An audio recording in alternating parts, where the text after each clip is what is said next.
শুক্রবার রাজ্যসভায় ফের লোকপাল বিল পেশ করা হলো। এদিন কেন্দ্রীয় মন্ত্রী ভি নারায়ণ স্বামী সংশোধনী সহ বিলটি রাজ্যসভায় পেশ করতে গেলে শুরু হয় তুমুল হই-হট্টগোল। কিছু সময়ের জন্য রাজ্যসভার অধিবেশন মুলতুবি হয়ে যায়।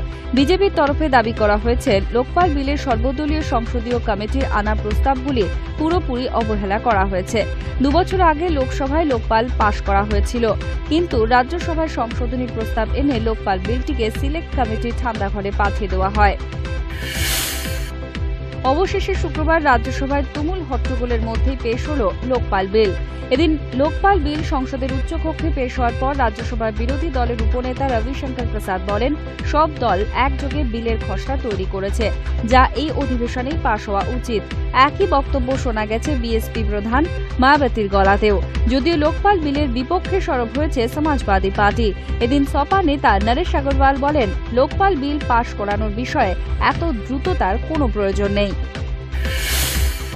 যৌন হেনস্থা কাণ্ডে অভিযুক্ত সুপ্রিম কোর্টের প্রাক্তন বিচারপতি অশোক কুমার গঙ্গোপাধ্যায়ের ইস্তফার দাবিতে লোকসভায় একযোগে সরব হল বিজেপি ও তৃণমূল। অধিবেশনের শুরুতেই অশোকবাবুর ইস্তফা প্রসঙ্গে সরব হন লোকসভার বিরোধী নেত্রী সুষমা স্বরাজ। তিনি বলেন, অশোক গঙ্গোপাধ্যায় যদি পশ্চিমবঙ্গ রাজ্য মানবাধিকার কমিশনের পদ থেকে ইস্তফা না দেন, তাহলে অশোকবাবুকে বরখাস্ত করা উচিত। অশোকবাবুর পদত্যাগের দাবিতে সরব হন লোকসভায় তৃণমূলের মুখ্য সচেতক সুদীপ বন্দ্যোপাধ্যায়ও। অধ্যক্ষ মীরা কুমার জানিয়েছেন, 0 আওয়ারে এই বিষয়ে আলোচনা করা হবে। পশুখাদ্য কেলেঙ্কারি মামলায় সুপ্রিম কোর্টে জামিন পেলেন আরজেডি সুপ্রিমো লালু প্রসাদ যাদব। চলতি বছরের ৩রা অক্টোবর চাইবাসা ট্রেজারি কেলেঙ্কারি মামলায় লালু প্রসাদ যাদবকে 5 বছরের কারাদণ্ডের নির্দেশ দিয়েছিল বিশেষ সিবিআই আদালত। সিবিআই আদালতের রায়কে চ্যালেঞ্জ করে বিহার হাইকোর্টে মামলা করেন লালু প্রসাদ, কিন্তু হাইকোর্ট সিবিআই আদালতের রায়কেই বহাল রাখে। পরে হাইকোর্টের রায়কেও চ্যালেঞ্জ জানিয়ে সুপ্রিম কোর্টে মামলা করেন আরজেডি সুপ্রিমো। শুক্রবার ছিল সেই মামলার শুনানি। রাঁচির বিরসা মুন্ডা সংশোধনাগারে 70 দিন থাকার পর জামিন পেলেন আরজেডি সুপ্রিমো লালু প্রসাদ যাদব। $25,000 ব্যক্তিগত জামিনে ছাড়া পেলেন নিউ ইয়র্কে কর্মরত ভারতের ডেপুটি কনসাল জেনারেল দেবাঙ্গিনী খোবরাগাদে। ভিসা কারচুপি ও পরিচারিকাকে কম বেতন দেওয়ার অভিযোগে এই ভারতীয় কূটনীতিককে বৃহস্পতিবার নিউ ইয়র্ক থেকে গ্রেফতার করা হয়। তিনি নিউ ইয়র্কের রাজনৈতিক, অর্থনৈতিক, বাণিজ্য, নারী বিষয়ক ডেপুটি কনসাল জেনারেল পদে কর্মরত ছিলেন। তার বিরুদ্ধে অভিযোগ, তিনি ভিসায় কারচুপি করে এক মহিলাকে ভারত থেকে মার্কিন যুক্তরাষ্ট্রে নিয়ে গিয়েছিলেন। শুধু তাই নয়, দেবাঙ্গিনী এই মহিলাকে অত্যধিক কম বেতনে পরিচারিকার কাজ করাচ্ছেন বলেও মার্কিন অ্যাটর্নি জেনারেল পিট ভারামা জানিয়েছেন। মার্কিন আদালতে অভিযোগ প্রমাণিত হলে সর্বোচ্চ 10 বছরের কারাদণ্ড হতে পারে এই ভারতীয় কূটনীতিকের। সিপিআইএম এর কেন্দ্রীয় কমিটির বৈঠক বসল ত্রিপুরায়। 15 ডিসেম্বর পর্যন্ত চলবে এই বৈঠক। ভগৎ সিং যুব আবাসে এই বৈঠকের শেষেই প্রকাশ্য জনসভা রয়েছে। এর আগে শুক্রবারে আগরতলার মেলার মাঠের দশরথ দেব ভবনে পলিট ব্যুরো বৈঠকে মিলিত হলেন সিপিএম এর শীর্ষ নেতৃবৃন্দ। এই প্রথম ত্রিপুরায় অনুষ্ঠিত হচ্ছে পলিট ব্যুরো এবং কেন্দ্রীয় কমিটির বৈঠক। রবিবার আস্তাবল ময়দানে রয়েছে প্রকাশ্য সমাবেশ।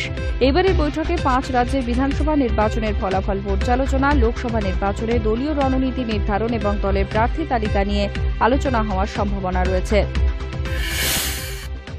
উত্তরপ্রদেশের মুজফ্ফরনগরে সাম্প্রদায়িক হিংসার জেরে ক্ষতিগ্রস্ত মানুষ আশ্রয় নিয়েছেন ত্রাণ শিবিরে, কিন্তু প্রচন্ড ঠান্ডা এবং সুযোগ সুবিধার অভাবের জেরে ইতিমধ্যেই মারা গিয়েছে 50টি শিশু, যার জেরে শুক্রবার এই শিশু মৃত্যু রোধে 24 ঘন্টার মধ্যে উত্তরপ্রদেশের অখিলেশ সিং যাদবের নেতৃত্বাধীন সপা সরকারকে ব্যবস্থা গ্রহণ করার নির্দেশ দিয়েছে শীর্ষ আদালত।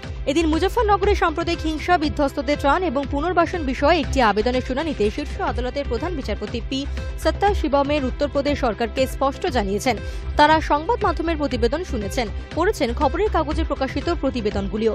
এই ইস্যুতে আলোচনা হয়েছে সংসদেও, যার ভিত্তিতে তারা নিশ্চিত হয়েছেন, যার জেরে আদালতের নির্দেশ অবিলম্বে ত্রাণ শিবিরে আশ্রয় নেওয়া মানুষদের যথোপযুক্ত সুযোগের ব্যবস্থা করুক রাজ্য সরকার।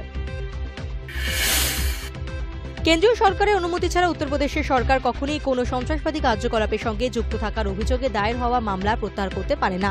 বৃহস্পতিবার লখনৌয়ের এলাহাবাদ হাইকোর্টের তরফে বলা হয়, উত্তরপ্রদেশ বেশিরভাগ মামলা দায়ের হয়েছে কেন্দ্রীয় আইনের ভিত্তিতেই, তাই সেসব মামলাগুলি প্রত্যাহার করে নেওয়া কখনোই রাজ্য সরকারের এখতিয়ারভুক্ত নয়। কেন্দ্রীয় সরকারের অনুমতি নেই মামলা প্রত্যাহার করা যেতে পারে।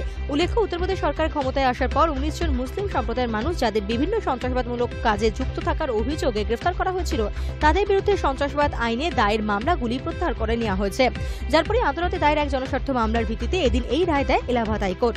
যদিও হাইকোর্টের এই রায়কে স্বাগত জানিয়ে পরবর্তী পদক্ষেপ হিসেবে শীর্ষ আদালতে যাওয়ার আভাস দিয়েছেন সভানেতা আজম খান। বৃহস্পতিবার তৃতীয়বারের জন্য ছত্তিশগড়ের মুখ্যমন্ত্রী পদে শপথ নিলেন রমন সিং।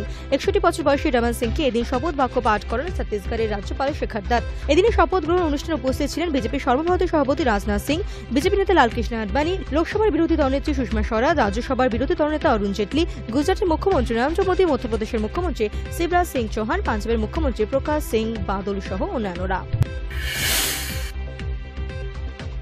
অল্পের জন্য বড়সড় বিমান দুর্ঘটনার হাত থেকে রক্ষা পেলেন রাহুল গান্ধী। উত্তরপ্রদেশের রায়বেরালি থেকে ব্যক্তিগত বিমানে দিল্লি ফিরছিলেন তিনি। সে সময় দুর্ঘটনার মুখে পড়েন রাহুল গান্ধী। ইন্দিরা গান্ধী আন্তর্জাতিক বিমানবন্দরে রাহুলের বিমান মাটি ছোঁয়ার কিছুক্ষণ আগে রানওয়েতে ভারতীয় বায়ুসেনার একটি বিমান মুখোমুখি চলে আসে।